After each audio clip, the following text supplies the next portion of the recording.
romance está no ar. Mas existe uma coisa estranha acontecendo. Cada vez mais romances estão transformando relacionamentos abusivos em fantasia. Não é só nos livros, não é só nas séries e com certeza também não é só nos jogos. E o problema não é que essas histórias existam, afinal isso existe há mais tempo que a gente imagina. Fantasma da Ópera tá aí pra provar isso. O problema é que conflito vende. Um relacionamento saudável costuma ser muito mais difícil de transformar em uma narrativa cheia de tensão. Mas antes de explicar isso, eu preciso contar por que eu conheço tão bem esse tipo de conteúdo. E só pra deixar claro, eu não tô julgando quem gosta desse tipo de coisa. Eu mesma gosto. O que eu quero falar é sobre como isso pode afetar a vida das pessoas. Então, meus consagrados, podem baixar as armas, eu só quero um diálogo saudável aqui. Eu sou uma mulher simples. Bom, talvez um pouco contraditória. Eu gosto de coisas que alguns podem dizer ser femininas, ao mesmo tempo que eu fujo delas constantemente. Eu gosto muito de música de diva pop, na mesma intensidade que eu gosto das minhas músicas de emo. Gosto de me sentir fofinha e bonita quando eu saio, ao mesmo tempo que às vezes eu quero parecer um recém-mendigo que tá pegando carona no ônibus pra debaixo da ponte. Eu sou o tipo de pessoa que compra um jogo de R$10 pra dizer que eu tenho um pomodoro fofinho, mas que também vai usá-lo enquanto escuta o caso mais assustador que o mundo já viu. E não tenho vergonha de falar das coisas que eu gosto, mesmo que digam que são infantis ou estranhas. Mas, em compensação, eu sou muito tímida e insegura. Eu tenho muita dificuldade de começar e, às vezes, até de manter algumas amizades. E por causa disso, eu também tive muitos problemas pra começar relações amorosas. Claro, eu tive um casinho aqui e ali,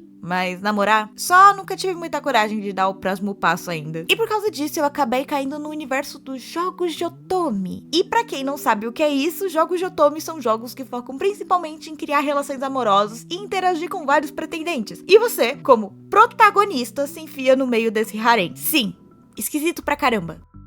E eu sou uma pessoa esquisita, então eu posso gostar, mas eu não posso negar que a cada dia eu vejo uns romances cada vez mais estranhos, e isso também tá passando pra literatura e até pra vida real. E isso não é só com as garotas, viu? Tem muito homem nessa incógnita também. Ah, mas como assim, Maple? Peraí que eu vou explicar. Mas antes eu vou dar um pouco de contexto com a minha própria relação com esse tipo de jogo e como eu notei isso. E lembrando que essa é a minha experiência com coisas que eu vivi. Eu joguei muito Amor Doce, e nesse jogo, como deu pra entender, tinha vários personagens masculinos que você podia namorar. Vocês provavelmente conhecem por causa de algum youtuber, ou vocês mesmos devem ter jogado. Eu era aquela adolescente que queria dar chance pro personagem mais feinho, e o jogo me recompensou fazendo ele voltar bonito e me tratando igual a lixo. Obrigado, desenvolvedor. Alguns anos depois, eu fui apresentada a um jogo chamado Mystic Messenger, que já tinha alguns personagens mais legais e que não queriam me matar de desgosto. Só que diferente do Amor Doce, esse se baseava em conversas de texto e ligações que os personagens faziam pra você. Então a ideia era você atender e rolava o diálogo fofinho. Depois disso eu fiquei novamente um bom tempo sem jogar nada desse gênero. Até pensei em voltar pro Amor Doce, mas sinceramente tem formas muito melhores de ser humilhada se não por um boneco 2D. Mas quando eu fiz 19, eu tava sem nada pra fazer em uma viagem e esbarrei em um jogo chamado Obey Me. E eu não sabia nada desse jogo, eu só achei o visual bonito. Basicamente é um jogo onde você é escolhido pra fazer um intercâmbio numa escola no inferno que você nem sabia que existia e fica hospedada com os demônios dos 7 pecados capitais. E eu até pensei, ah tá, mais um joguinho onde eu sou burrona, minha filha, eles são demônios. Mas eu me enganei. Você acha que só porque eles são um bando de coisa ruim de milhares de anos e poderes pra me destruir em menos de um segundo, as caixinhas de escolha não me deixavam arrasar? Que nada, literalmente você tem a chance de arrumar briga e usar o ponto fraco de cada um pra fazer pacto pra eles fazerem o que você mandar.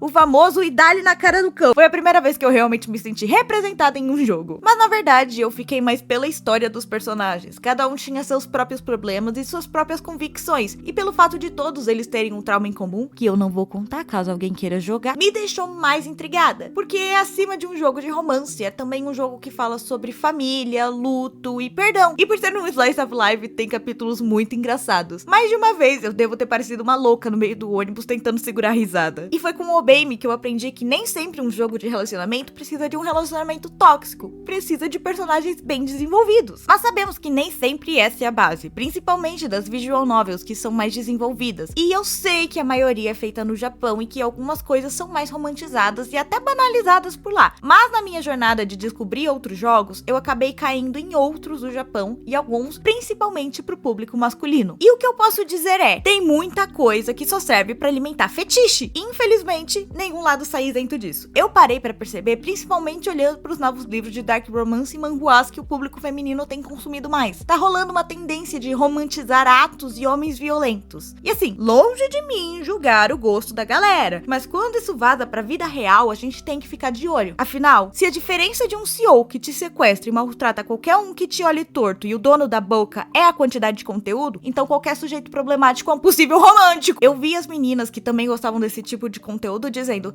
eu queria alguém na vida real que fosse assim. Eu queria que fosse igual a esse. E deixa eu te falar uma coisa, meu bem. Não, você não quer, sabe por quê? Porque o cara que você é apaixonada no Enemies to Lovers favorito, na vida real, seria a encarnação do diabo. Esses dias eu fui numa feira do livro e eu tive que me matar pra achar um romance que não fosse minimamente tóxico. E parece que a cada lançamento só piora. Um bom exemplo disso no universo de jogos e animes, um bem famoso, é o Diabolic Lovers, que eu humildemente odeio, porque eu até entendo que era pra ir pra um lado mais dark mesmo. Todo aquele negócio de vampiros e coisa e tal. Os personagens tinham tudo pra ter um bom desenvolvimento, mas no final só fica parecendo um grande jogo de estranhezas e falta de enredo. Eu entendo que nos livros a gente tenta achar o homem perfeito, o famoso homem com H maiúsculo, aquele que protege a todo custo, que faz de tudo, mas sinceramente, isso também é preocupante. A gente cria uma régua invisível, expectativas de como queremos uma pessoa, sem entender que todos estamos passivos de erro. Eu erro, você também, todo mundo. E eu mesma admito que muitas vezes eu deixei de conhecer alguém porque essa pessoa não supria as expectativas que eu criei por causa desses conteúdos. E o mesmo vale para os homens. Muitos jogos e mídias feitas para o olhar masculino relacionam personagens femininas apenas a mera objetificação, quase como um prêmio. E é óbvio, como eu disse para as mulheres, tudo que é visto em excesso acaba ficando na nossa cabeça. E isso faz com que ambos tenham uma visão distorcida um do outro e faz os homens irem atrás disso de outras formas. Mas quando eles veem que na vida real não é assim, geralmente rola um choque ou uma revolta. E tudo só fica pior por causa da pressão social. Afinal, ai de quem acha que o patriarcado só afeta as mulheres. Até porque isso tá ficando cada vez mais assustador, considerando o aumento da violência, principalmente por adolescentes que são muito afetados pelos conteúdos. E eu não vou ser babaca e dizer: a culpa é dos livros, a culpa é dos jogos, até porque se fosse assim já era pra eu ter largado tudo e ido cuidar de uma fazenda com galinhas azuis e botando a minha vida em risco em uma mina cheia de monstros. Mas todos nós sabemos que tudo isso é a ponta do iceberg de um problema muito maior e de todo um sistema que, ao invés de ajudar pessoas, só está destruindo o pouco de saúde mental que nos resta. Claro, entendo que tem jogos e livros com esse tipo de conteúdo que as pessoas realmente gostam, tipo Doki Doki. Eu mesma comecei a jogar The Freak Circus recentemente, eu até curti bastante, mas eu sei que é um tipo de jogo que também serve pra te deixar desconfortável. Ele é justamente feito pra te deixar com um certo medo de entrar naquela relação e também desenvolver o universo. Afinal, todo mundo quer saber o que realmente tá acontecendo ali, mas não é por causa disso que você vai caçar um monstro de 2,50 metros